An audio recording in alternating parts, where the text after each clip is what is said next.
Winston served me a perfect Manhattan at Club Lucky. My mood improved. The young lady took the stool to my left.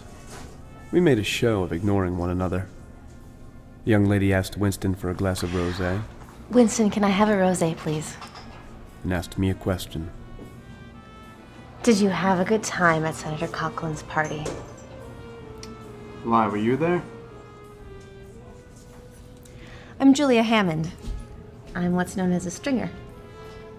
What's that? It's a freelance reporter.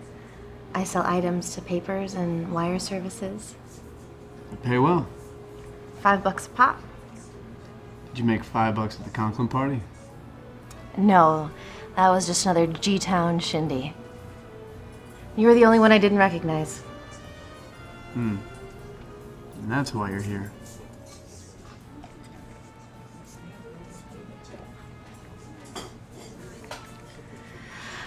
I heard you introduced as the hero of Mulendam Bridge. Yeah.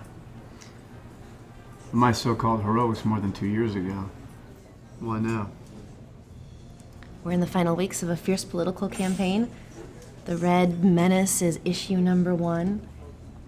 You are the blue ribbon hog at the county fair that all the polls want to pat the haunches of while they get their picture took. I didn't get my picture took.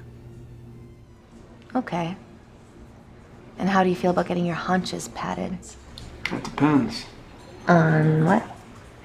By who and how hard? We kicked it around for a while. Seems that Julia was a farm girl from Southern Virginia who lost her mother to cancer. She fled to the big bad city because Pappy and her 3 younger brothers expected her to cook, clean, do the wash, and milk the cows. I didn't fancy being Ma Kettle. Not the least resemblance. Gee, thanks. Miss Julia kept her notepad in her purse. I liked her for that. Hell, I plain liked her. She was smart and good looking, and she smelled like a hayride through heaven. Oh, that's the men only bar. Men only? Over yonder, there's a sign above the mirror. I'll be damned. You don't have men only bars where you come from? Oh, sure, we got men only bars in Cleveland. But we don't need a sign. Green cigars and beer farts do just fine. I asked Winston for a second Manhattan.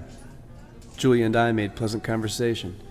She didn't talk too much or laugh too loud, and I was in a mellow mood when she asked me who I liked for president. And tell me who you like for president. Not Truman. Why not? Because Truman disbanded the OSS in late 45 with 10 days' notice. He thought spying was un-American. We've been at the back of the parade marching through horse flop ever since. So, we're losing the Cold War.